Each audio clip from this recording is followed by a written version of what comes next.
Gece aradım hep mutluluğu, sonunda kaybettim ben umudu. Başıma gelmeyen kalmadı benim, başıma gelmeyen kalmadı benim.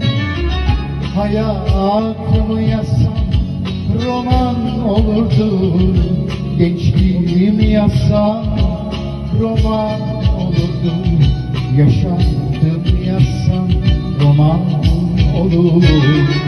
Hayatımı yazsam roman olurdu, gençliğimi yazsam roman olurdu, yaşandım yazsam roman olurdu.